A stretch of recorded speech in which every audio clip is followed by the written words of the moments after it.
Welcome, Ezequiel, to Non-Dual Communication, my podcast. Today, we're going to talk about a pretty intense topic, I think, for many people, and I'm grateful that you have the courage to talk about yourself in a way that I think is going to be pretty personal. But before we dive in, can you share a little bit about who you are? People might not know you. Who is Ezequiel? What has your life been like so far? And maybe what is something that you would like people to know about you? So my name is Ezequiel. I was born in Argentina and I moved to the Netherlands when I was 26. I was really analytical and I studied engineering. And I was working in that field until I had a burnout. And when I have a burnout, I discover, spirituality, shamanism, and nonviolent communication. And I also realized how depressed and how much anxiety I was having up to this moment before the burnout.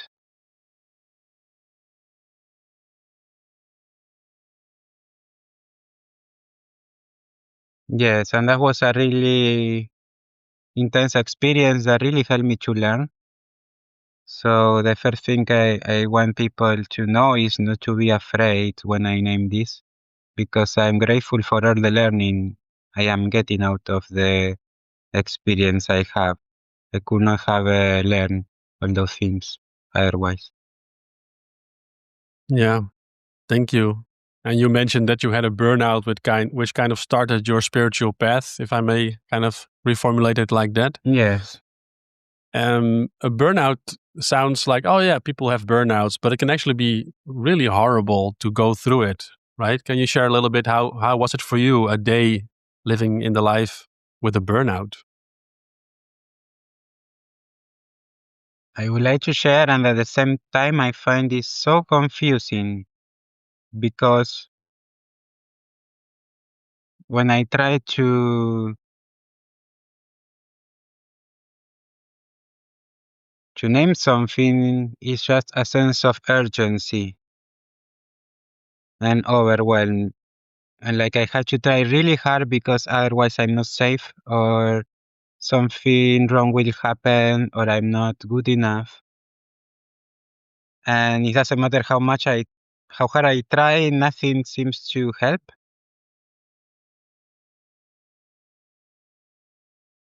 So it's a lot of confusion for me, the thing of being the burnout. Mhm. Yes. Yeah, and this sense of urgency, and I'm guessing kind of an overwhelm. And when you say there's nothing I can do about it, there's this kind of desperation and maybe powerlessness or something. Like it almost sounds like you're drowning or something like that. Is that how it is? Yes. And the image of drowning, it really resonates because it's like gasping for air and trying to make effort, but it's still drowning. So it's not like I didn't have energy, but all my energy is burned into the despair. Mhm. I'm wondering how it is now for you to talk about that. Does it still touch you? Like I can imagine almost that there's an echo in your nervous system or something, or how is it for you? Yes, there is a huge echo in my nervous system. I feel a lot of tingling in my body and contraction. I also feel fear in my belly when I name it.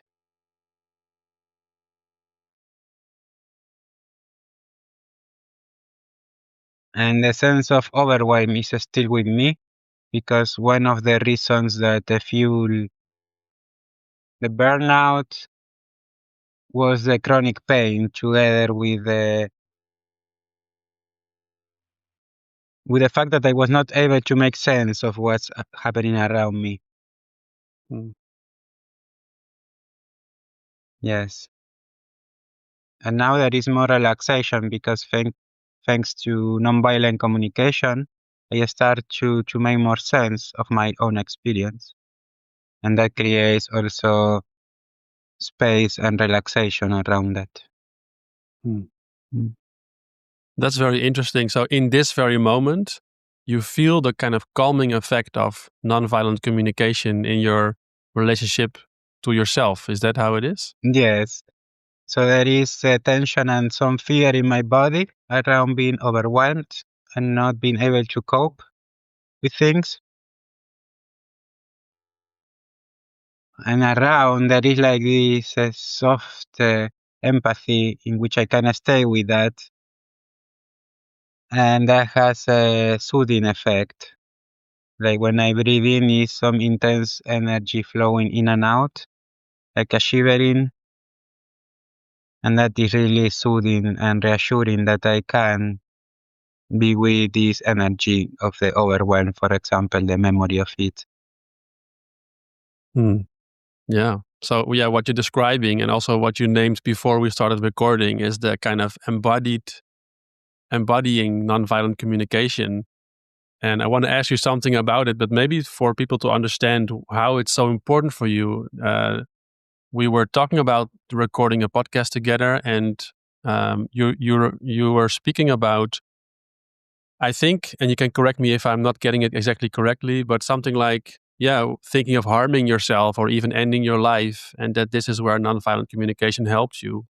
Is that how it was for you? Can you say a few words about that? Yes, for very long, I thought that suicide was going to bring me some relief or death.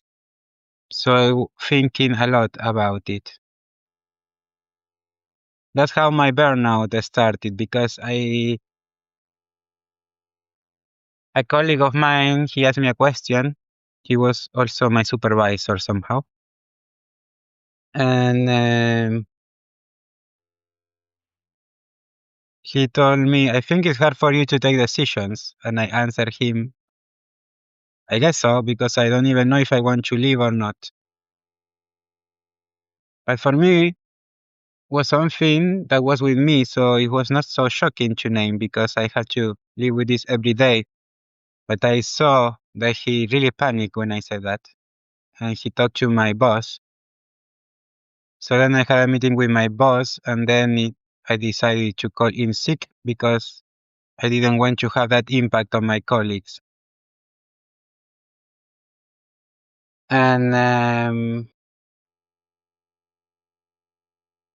I remember I was lying in the couch here. I was having a lot of pain because I experienced chronic pain for 25 years. Wow. And what happened is that at that point, I was alone. I asked for help for a doctor in 2019 or 2017. Before that, I went to the doctor to ask for help. Even I switched doctors 2 or 3 times. But since 2018, I got no help from the healthcare. And they even harm me sometimes because they say things that they are not true or they're not going to follow up. They disregard my experience and the tools I have. And then the only things they do is they call me for an intake and then they tell me, Ezequiel, your case is too complicated for us, so we have to refer you back to the doctor and then you get an institution that has more capacity. Hmm. And they did this several times, I don't know, since 2018.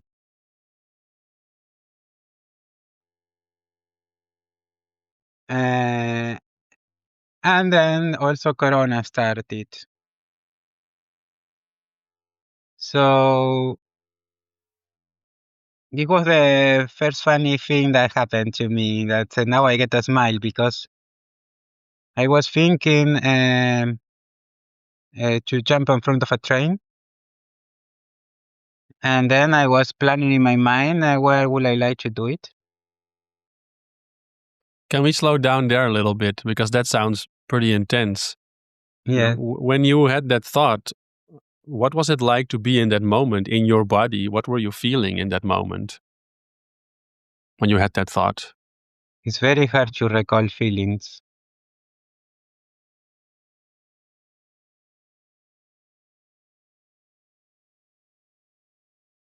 A lot of tension and pressure.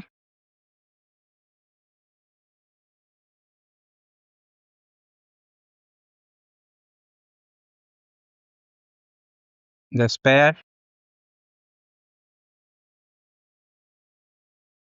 and like a combination between despair and hopelessness. Mm.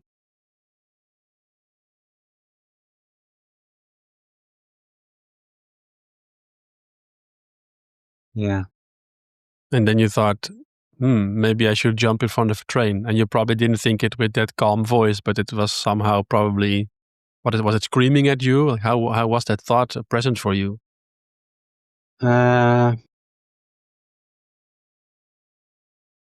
Yeah, it screams a couple of times, and then after that is they trying to have some images or turn into a plan. That was the first time it went from a screaming to turning into more like a plan. I think that was the worst day for me in that sense. Mhm. And I decided to smoke weed, to be honest. Mm. And what happened at that moment, I look at my vaporizer with the weed, with the cannabis. And then I realized, oh, I'm having these thoughts to go and be jumping in front of a train. But the weather was not like totally sunny and nice, like I pictured it. So that was really funny. And then I look at the cannabis and I realized, oh, I was told this is wrong and this is bad. But at this very moment, I can choose between jumping in front of a train or smoking cannabis. So no brainer, cannabis is saving my life.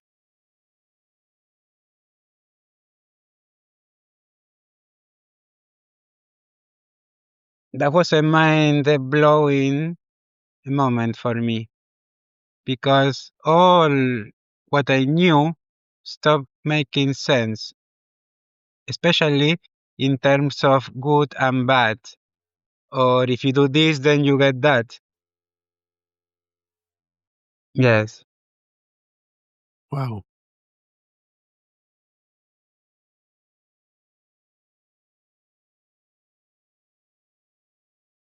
Yeah. So what happened when I was not able to get help from the healthcare system? Also being an engineer working for a research institute. And everything that happened around Corona, what happened is all the few places where I could get help, it was closed. So it was illegal for me to get help at that moment. Luckily, some people decided to help me.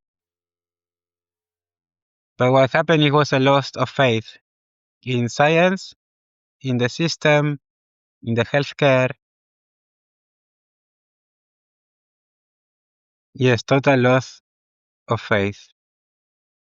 It sounds like you were kind of alone also. Like all those systems are also kind of an ecosystem, right? You're living in those systems, you're depending on those systems, and then it fell away. Did it feel like that for you, that you were kind of all of a sudden, yeah, you describe almost a kind of awakening moment where what you thought was true is not true anymore, and then also the systems fall away. Is that an aloneness or was it awakeness? How was that then?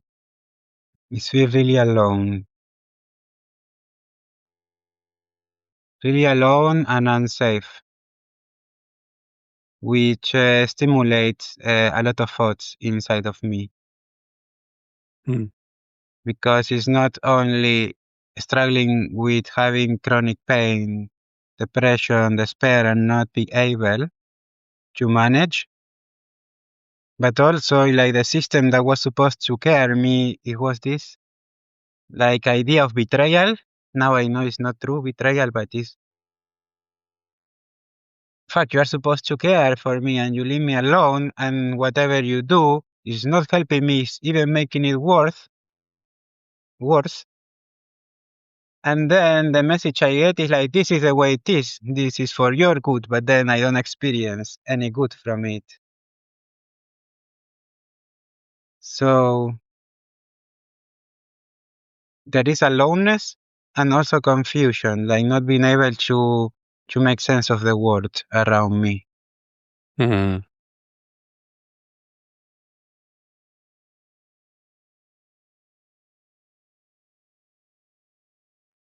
Yes, and I say that I feel paralyzed, like my body is clenching. Right now, your body is clenching. Yeah, and as I name it, it helps me to relax my body a bit, and it's where I can connect with the power of nonviolent communication. Yeah, can you say something about that? Because earlier you also said that, yeah, that I know now that the betrayal is not true, because I guess that's a judgment or a pseudo feeling, right? And now also you're naming your feelings and you're describing already, I think, at least for the second time since we're speaking, that naming your feelings is somehow relaxing for you. Yes. So one of the things I like to do a lot is to go for walks, especially with a combination of the chronic pain and the movement, because I feel a lot of, I get frozen in my body. So moving helps. And then a lot of images and thoughts come with me when I go for walks, and it helps me to process.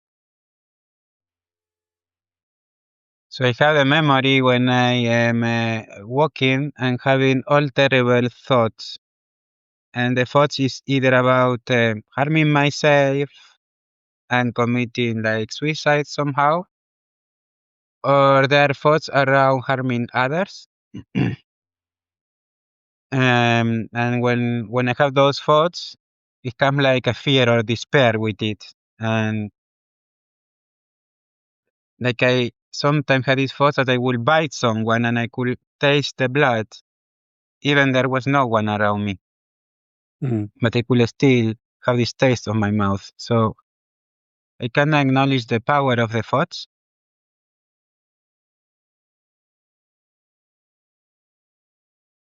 And with nonviolent communication, what helped me is first to realize how do I feel when I have these thoughts. Mm. Because at the beginning, the thoughts are overwhelming and I just feel tense and overwhelmed. But as I can check deeper how do I feel, I found myself in despair, Mm. especially with the suicidal thoughts for myself. And How then does despair, I'm just wondering, how does despair feel? Because you're naming it as a feeling.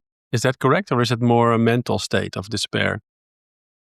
it's a combination. So I notice when I feel despair and I cannot connect with my feeling, explode in my mind, like compulsive thinking. Mm. And then there is this illusion that if I do something right,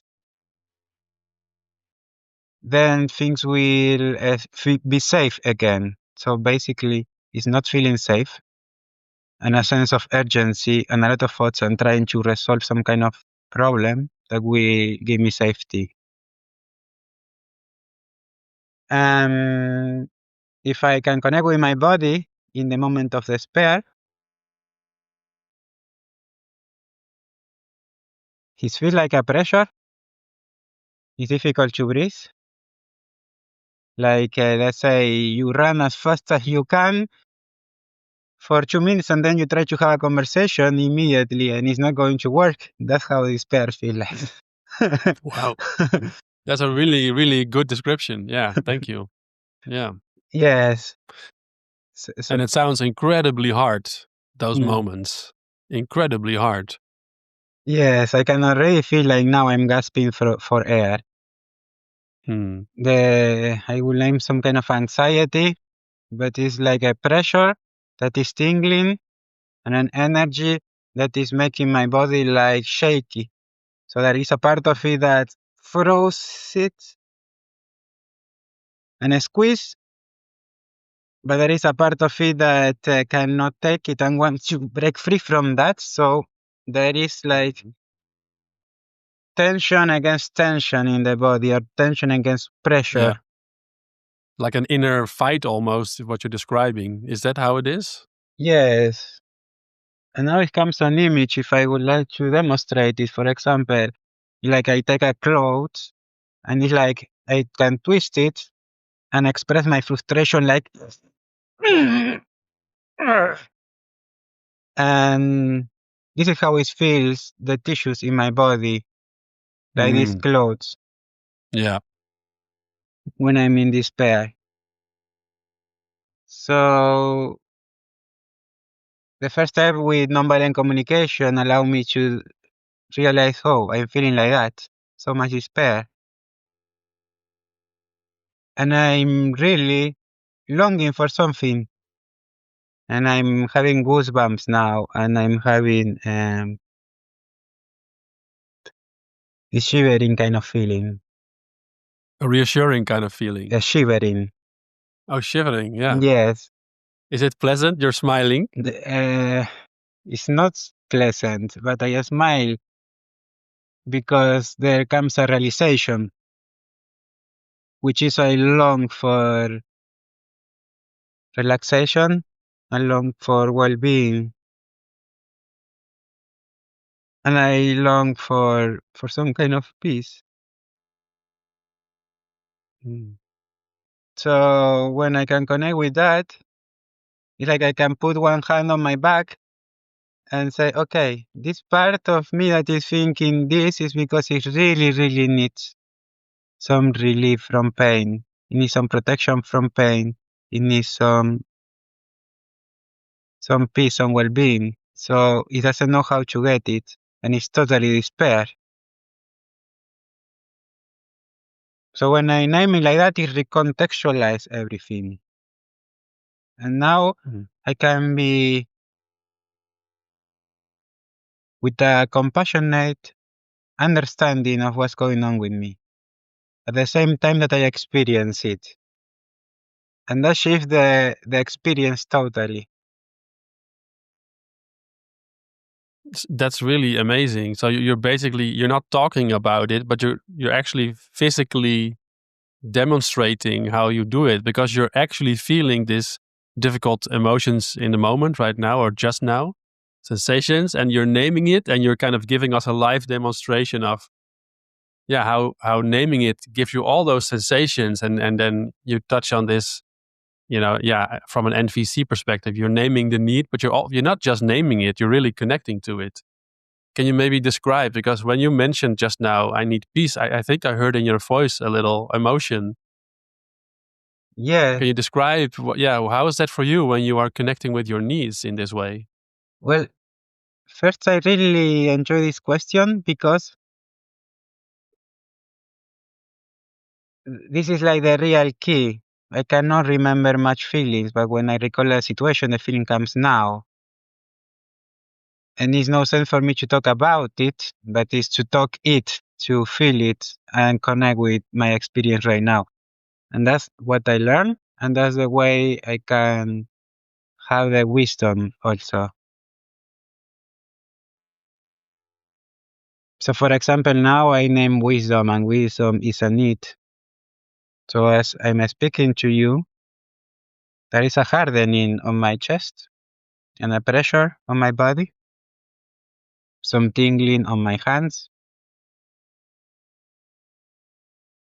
and there is a longing to contribute.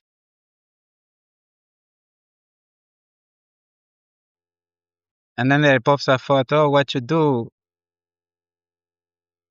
And if I don't think about it, I feel or I sense there is a certain expansion that vibrates. It's quite alive. And then the word wisdom pops to my mind. And the wisdom will come from doing the connection with myself every time and connecting with what I need now. And what is the felt sense of the need in my body as well.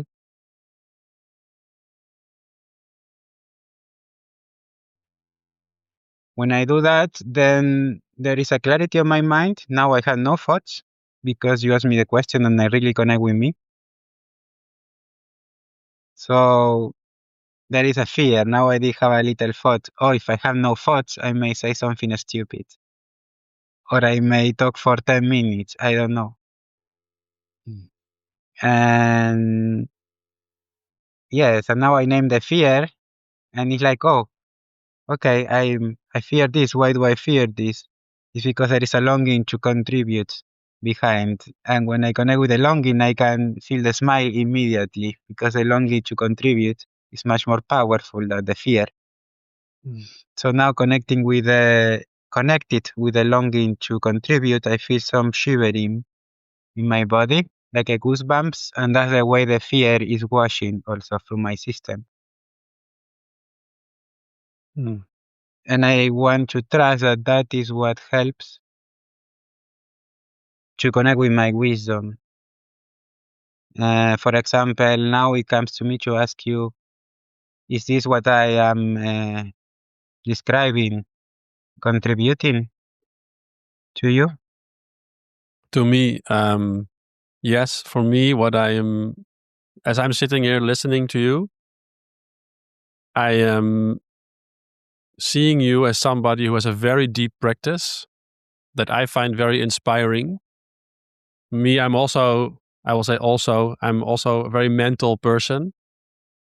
And my own personal mission, I sometimes call it a pilgrimage from my head to my heart. And recently I'm kind of clear that I'm really wanting kindness, and I want it among people, but I also want it very much in myself, because just like you, I have had and sometimes have very challenging thoughts that are so difficult that I have to find a way to deal with them.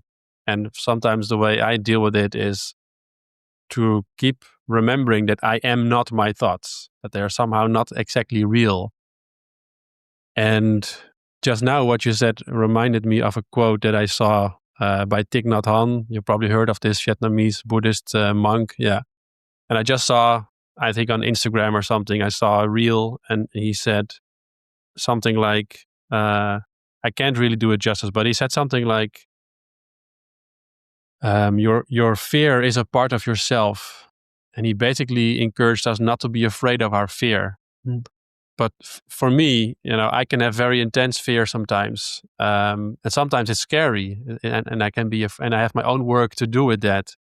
And what I find honestly inspiring is your courage to do this work. Yeah, so I'm inspired, and I'm in awe of your process. I'm curious how that is for you to hear. I really enjoy hearing that. I have a smile on my face. I remember some book or something I read that the only thing to fear or the only fear to get over is the fear to the fear itself. Because once I was at peace to feeling fear, and I know it's very scary because it is scary. Yeah. That really opened the door to be able to go deeper and deeper. Yes, so I really feel touched and I resonate with the fear of the fear. Like, I'm afraid. I should not be afraid. What other people will think if I'm afraid? Yeah. Yeah. Can I say something about that? Because I had an interview with Steve March a while ago, and he is the founder of the coaching method that I do, Alethea Coaching. And I said there that it's always the thing, when you're afraid, you're also afraid of the fear. And when you're grateful, you're also grateful for being grateful. And when you're happy, you're also happy that you're happy. There's something very interesting that happens. And now it's also with fear. But yeah, for sure, fear is for me a big topic. And also, I want to touch and I want to ask you something, because you're also wondering, is it contributing? Well, for me personally, very much yes. And I believe that people listening or watching, especially, those who are suffering maybe with suicidal ideation, I remember one specific moment in which I thought I was a horrible, horrible, horrible human being. I have had one moment of actual suicidal consideration. It didn't last probably longer than 1/3 of a second, but I'll never forget it. And I know that some people are in it a lot longer. Like, as you just described yourself, there was actually some kind of planning happening in your head. And I'm very happy that you didn't execute the plan. Mm. And I'm wondering, what would you say to people that are right now listening to this, because maybe they are struggling, maybe they were looking for suicide and they found this podcast somehow? What, and without giving too much pressure, but just from your heart, what would you want to say to those people right now, if anything? Yes, from my heart, I will say talk about it. Especially with people that will have some nonviolent communication skills that will help the most. Because there is a lot of taboo and a sense of not belonging and being alone and being seen with compassion with these thoughts are not like there is something wrong with me, but these thoughts are trying to care for something. I'm really suffering. So when someone else can see me in that and they help me to understand, hey, this thought is trying to care for those needs you have. Maybe you need well-being, maybe you need health, safety. That creates a lot of relaxation. And it's also the sense that it is okay to have such a thought.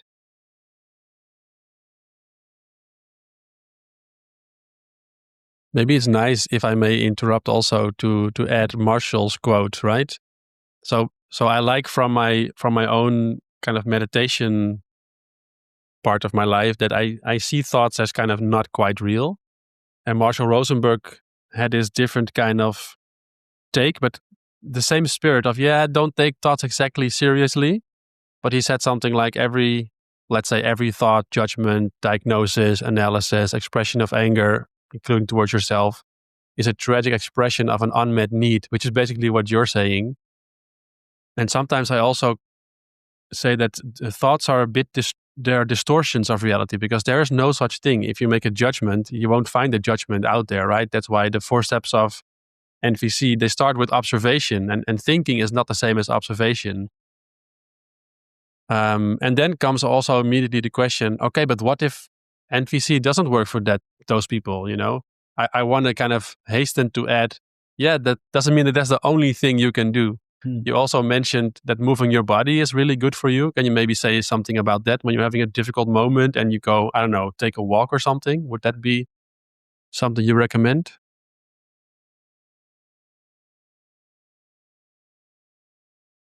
Yes. Yes, for example, I had this one thing for me is going for a walk. For some people, it can be reading or doing something else or doing some exercise. But working with the body helps. And something that is really easy, I just walk out the door and I can walk outside. So there are 2 or 3 times a day where I may feel overwhelmed and I have a time. Sometimes I have a half an hour in between 2 meetings and I'm overwhelmed. I just put an alarm for 15 minutes and I get out and I go for a walk. And when it rings, I come back and I'm on time for my next meeting. And that already helps to have the different environment, to see how is my body moving. I like the walk. It's like a dynamic meditation for me. So the nice thing is to connect with how what's going on in me when I'm going for a walk. Yeah. And because the walk has this movement, for example, I notice very interesting things. I walking like relaxed, or I am tense with shrugging my shoulders. Also, is my body swinging from side to side, or is like stiff when in their movement, like embrace, like if I'm going to lift something really heavy and it will be dangerous. Is my breathing in the chest or is going to my belly? Hmm. Are my steps like flowing, or is like every step feels like not really flowing, like an effort? So all these little things will give me a lot of information about my state. And as I can pay attention to this, as I witness my thoughts, there starts some magic start to happen. Like there can be some understanding that comes with it. So for me, this combination of doing something with the body, where I can be present and feel the body, and it's something easy that is really low resistance and very easy for me to have accessible every day. For me, just going for a walk, so it's simple. Hmm. Yeah.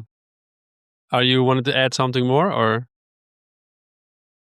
There is something coming to me because I say to talk about it, and in NVC we have these three places to be in the dialogue, which is listening, expressing, or self connection.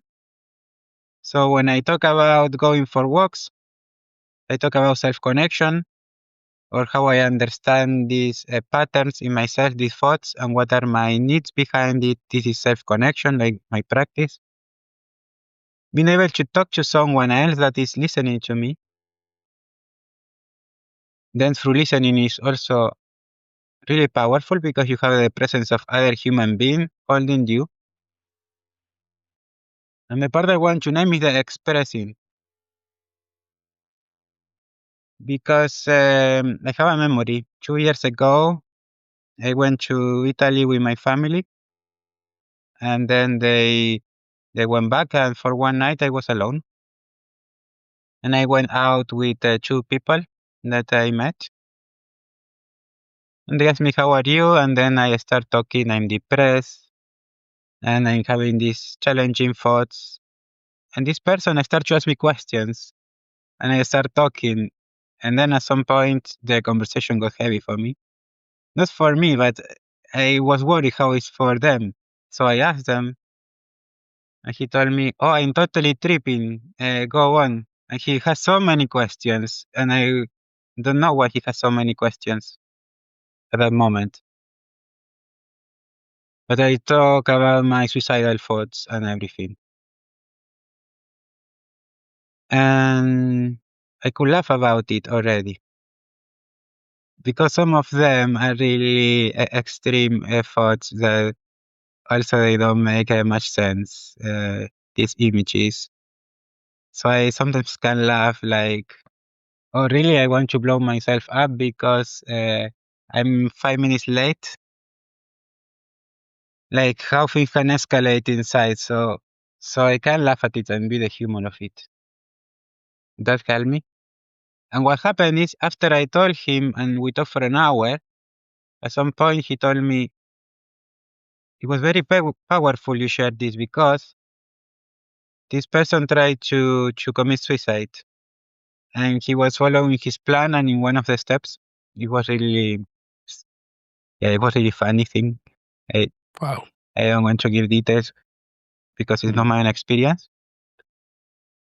But then at that point we laughed, and it was the first time he could talk about it without being judged. He could even laugh at the way he tried until the point saying, "No, this is not going to work. I'm not going to do it." So that was very powerful. I was talking because it was alive in me, but I didn't know I was helping someone so much by mentioning it. Mhm. Yeah. So sometimes when we talk about, or when I talk about suicide and how I experience these thoughts myself, I know it can really contribute to other people. And that is really powerful. Not only that other people are there to help me, but as I'm able to express it with honesty and I have the courage to look into it, it can also help others. And that for me, so sweet. I can imagine, because it's also, I guess, a moment, because just, taking my own experience, me, I don't think I have the easiest mind, but I definitely at the moment don't have a suicidal mind. But for me, if I'm, let's say, the whole day inside, then I take a walk outside, I notice, oh wow, I actually really needed that, because I was in some kind of bubble. So that's the one thing about, sniffing up some reality. And I also remember this quote by Nietzsche. Nietzsche said something like, never trust any thought that doesn't come while walking. So it's actually quite appropriate. But also what you just shared about sharing your stuff, I remember, for instance, one very specific kind of empathic check-in with Olivier, our mutual friend. And I also noticed that I just felt somehow more real. Somehow reality increased for me just by connecting with him. Yeah, there's something extremely powerful in that. And another, I guess another part of it is also, you mentioned earlier that there's a taboo. And part of what my podcast is also about, of what I want to do, is to talk about topics that are taboo, or that people are kind of not really wanting to look at. Like, for instance, next week I have a topic about death with Stephen that you also know. So, and I guess part of what I find important in it is, especially people who are listening or watching that are really suffering, is that you're not alone. You're not alone, and your thoughts are not real. Don't believe your thoughts. Your thoughts are also not your enemy, but don't believe them, and talk to somebody, and even you can talk to yourself, I sometimes, when I have a trigger, I just record my own voice into my telephone, and I really like it. But it's probably good if you don't have a lot of NVC experience, for instance. It is good to talk to somebody. And of course, if you don't have somebody, there are suicide hotlines, right? In every country, there's a suicide hotline. I'll probably put it also in the episode description. But yeah, that is really powerful. Yeah, thanks for sharing that. What do you think is, if we're talking to people who are having a difficult moment right now, does anything else come to you in the sense of, oh, that is also something that they should hear right now? Anything come to you? Yes, what you just said about the thoughts, I will say to cultivate an attitude that is like, oh, I just had a thought. Why do I have these thoughts? And to become curious, even if this thought is suicidal. Because the thought is not real, as you said. And as I can be curious about it, it will connect me with my feelings, with my needs, and it will go like this image of the iceberg. Like the thought is that thing that I understand outside the water, but then I can go to the deepness just by being curious and asking myself, oh, why do I have such a thought? What is this thought trying to care for me? Hmm. And could there be other ways for me to get this? And what I'm getting from you is the curiosity is not necessarily mental, like you don't want to analyze it necessarily, but you want to ask the question, what need is behind this? What am I not feeling, but that is actually happening in my body right now? Is that kind of curiosity, right? Yes, indeed. And it's a funny practice because it's kind of an hologram or like a fractal. Because I have a thought and it's like, where is this coming from? And I can connect with it. And in my self-connection process, I may get interrupted by another thought, which is not the answer. So I have a new thought now. And where does this come from it? With curiosity. And then we'll have another one. And when I go for a walk, maybe I do this process hundreds of times. Hmm. And the beauty is in the moment where I'm curious in between thoughts.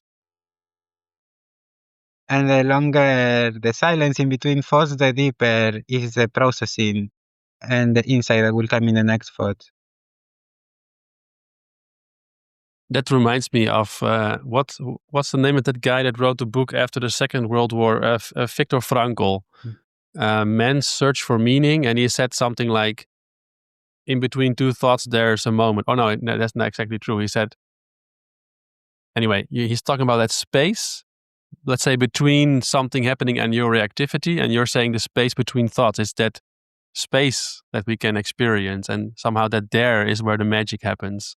There you can make a different choice. Instead of believing the thought, you can say, what does that thought come from? Right? Something like that. Yes, indeed. And when I hear you, there is a power because in this, there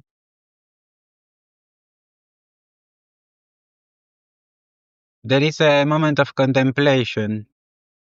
Like when I just say, my mind went totally silent right now.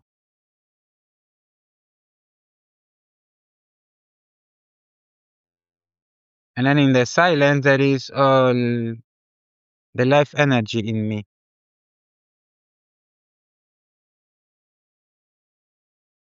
And I don't know what my next thought will be or what I will try to care for. But the longer the silence, I know it will be awesome. The next thought, it will bring me something. Yeah, another quote comes to me, and I'm not doing the exact quote, but it comes from Rumi, who I'm sure you know. And it's not the kind of normal NVC quote, but he has also another quote about, I think it's about feelings and emotions, and to treat them all like guests in your house, like your body or your body mind or your awareness is your house. And then thoughts come, feelings come, emotions come, very disturbing thoughts come, and then a very cool creative idea. And they're all guests. None of them is you. None of them has to take control of you. They're all guests. And you're kind of, for me, you're describing that as well. And another thing I just want to name, and I don't want to name who it is, but a very senior NVC teacher that we both know.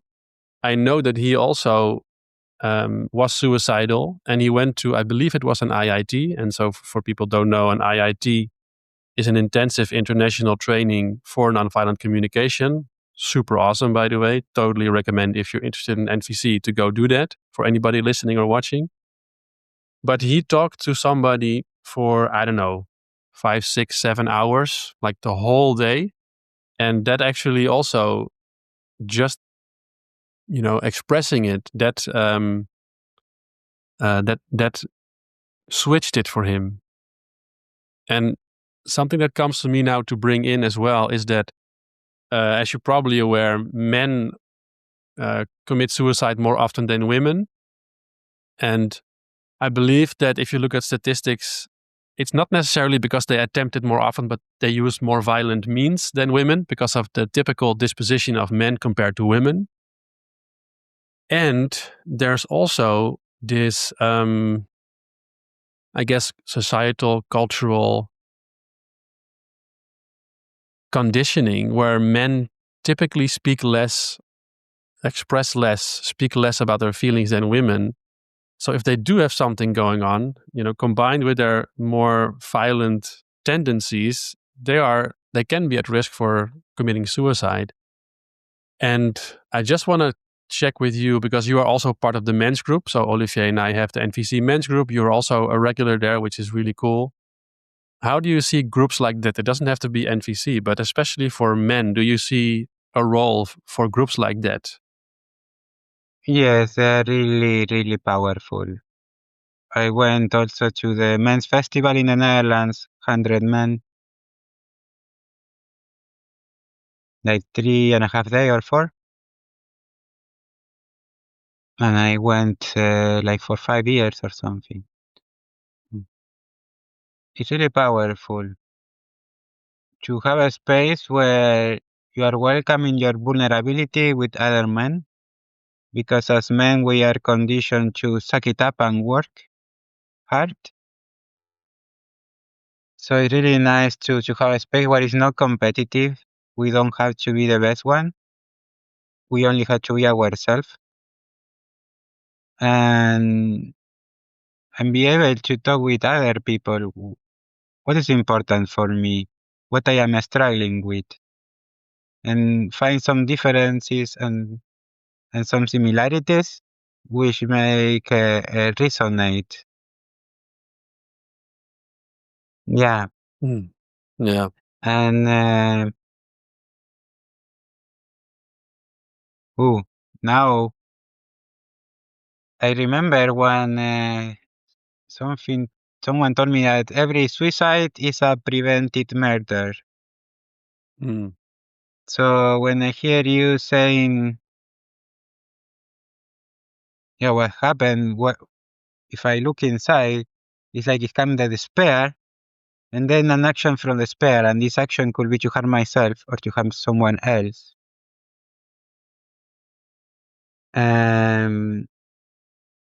So I also was having sometimes these kind of thoughts of harming other people, as I mentioned before. And then I could also connect with my feelings and my needs and my emotions behind. And in both cases, the more I can connect with the needs, the less likely the violence to happen, because the violence comes in thoughts.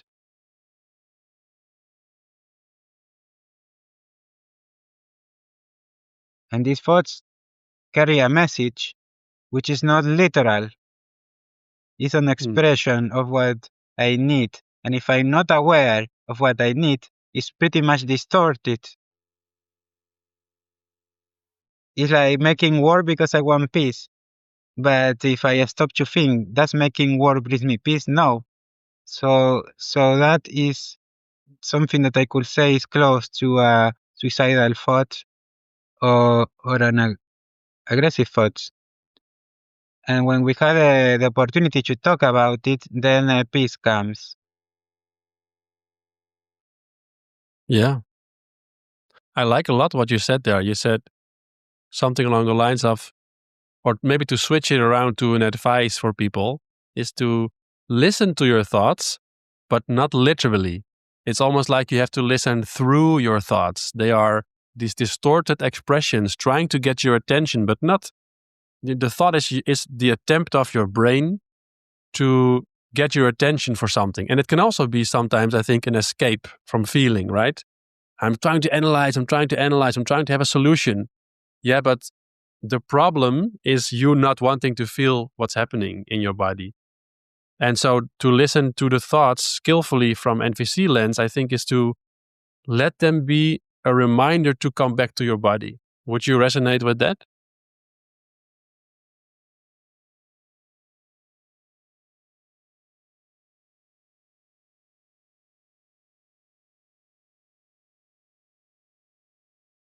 Yes. And it even goes deeper, like at some point it touches my spirituality or my soul. And indeed, it has to go from the thought to the body. And then it comes even something more beautiful when following the self-inquiry.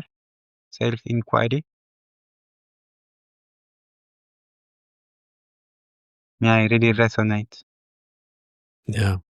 So it doesn't just go to the body, but it goes even deeper to what you might call the soul or whatever else. Words probably doesn't really work, language, but Yes, yeah.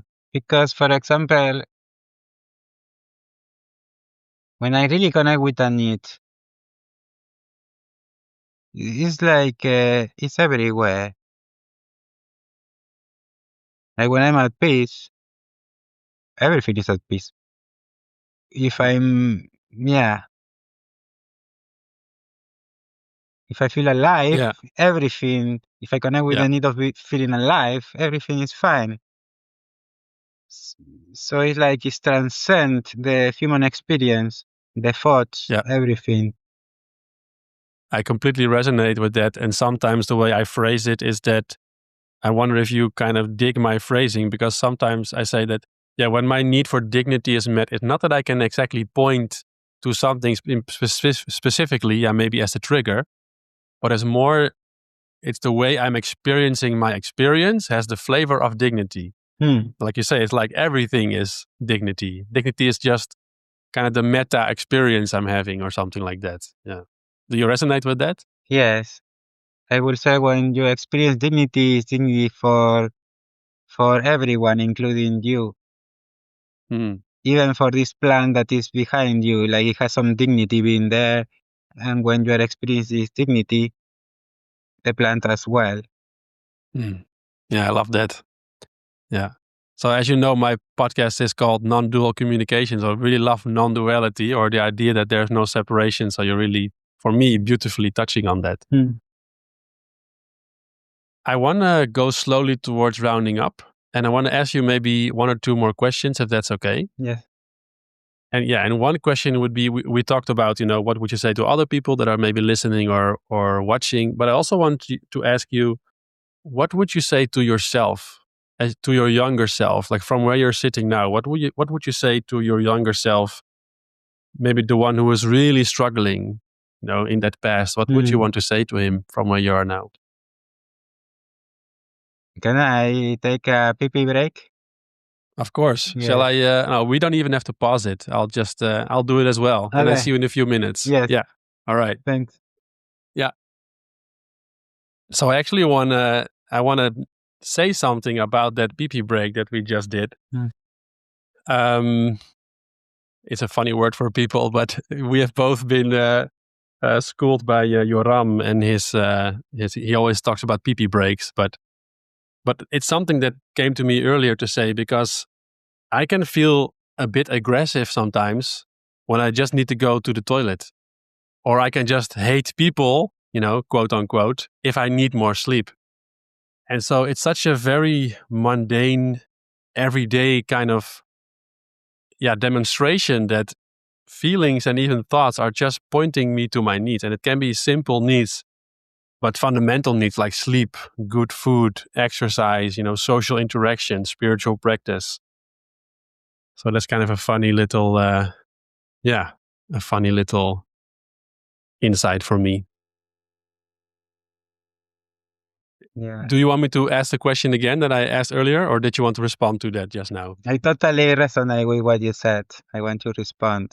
And for example, I notice I may feel impatient, and then the impatience because I need to go to the toilet, it can be translated like being unkind or being aggressive. And as you asked me the last question, and I noticed, I cannot really relax, reflect, and let the question in because I need to go to the toilet. It allows me to make a request. And I think that is where the power of nonviolent communication comes in, because the request was, can we make a short break to go to the toilet in the middle of recording the podcast? And that allows me now to be present and focused again and not be impatient. So I can even trust that what I'm speaking can contribute to someone. And that requires the courage to make the request and the awareness to know what my need is. Yeah, and I'm guessing that the courage gets fueled by the clarity that, if I meet my needs, I'll be able to contribute more. Is that how it is for you? Exactly. Yeah, I have that too. Once I have experienced that as an experience, I start to build courage and faith.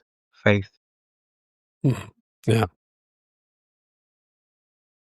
So I want to check with you that last question I asked. Shall I ask it again so you can kind of feel how it lands on you? Yes.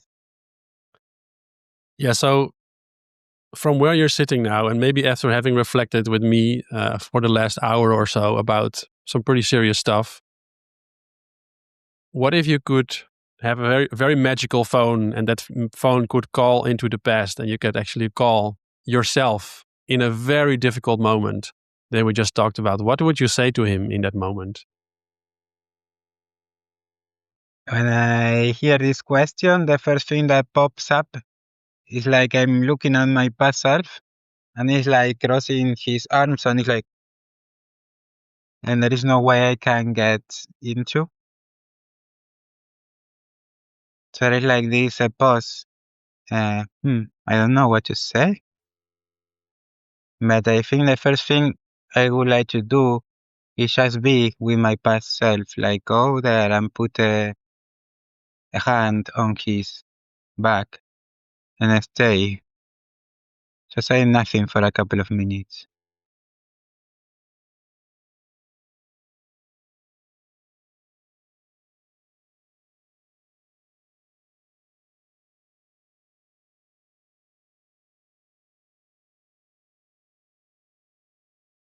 I guess I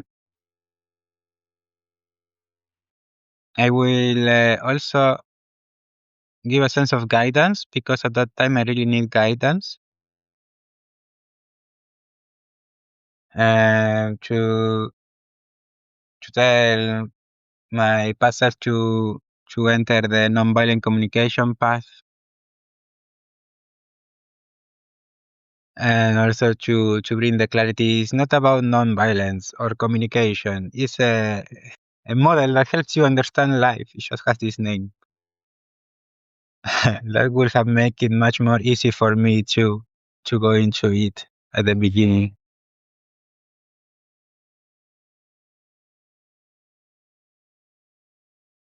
And I will tell my past self to find things that bring joy, experiential joy. So not I will do this because it's cool and then I will feel good, but to find things that I can enjoy doing them, and do this as a practice. And it doesn't matter what it is. Yeah, so the things you would do are not necessarily a means to an end and the end is joy, but just something you can kind of lose yourself in just absorbing in enjoyment. Like that? Yes. That's a beautiful wish for yourself. And I love how you said, yeah, nonviolent communication is not about nonviolence. It is not about communication. I love that little play with words. Yeah. So thank you so much, Ezequiel, for sharing all that you shared. I'm very confident that many people will really get a lot out of this. And they can even get more out of you because I also understand you are a coach. Would you like to say a little bit about your coaching practice for people who would like to work with you?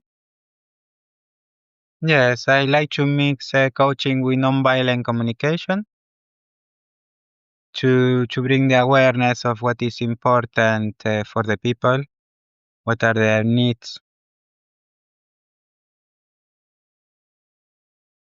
and to connect with what matters to them first before taking any decision or acting, to understand what is my heart desire. I am particularly motivated as I am an engineer to help teams to work together because one of the quotes I heard in an IIT was that healing happens in community and wounding also happens in community. So by working with a team of people, it can be so easy to address the healing of the group and welcome the honesty, the creativity, and the whole humanity to be able to live the interdependence.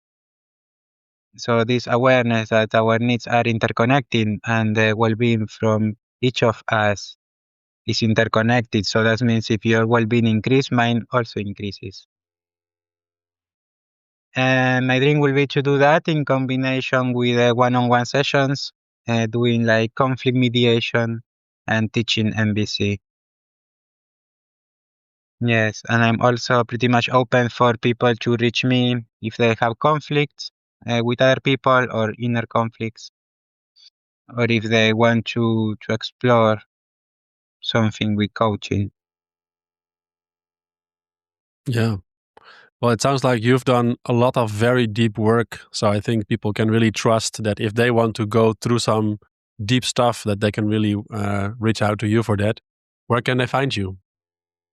Yes. Now in LinkedIn, or my webpage is iht/evolution.com, and it stands for Intrinsic Human Technology. Beautiful. So the link is in the description for your LinkedIn and for your website. Thank you so much, Ezequiel. Any last words before we round it up? Yes, I feel extremely grateful for this opportunity. I am curious to connect with the impact and the contribution. So if there are comments or anything coming up, I'm really curious to be able to flavor or taste or see the impact of what we are doing together. Yeah. Shall we invite people to comment below wherever they listen to the podcast with their experiences? Yes. All right. Thank you, Ezequiel. That's a wrap. Thank you, Hans.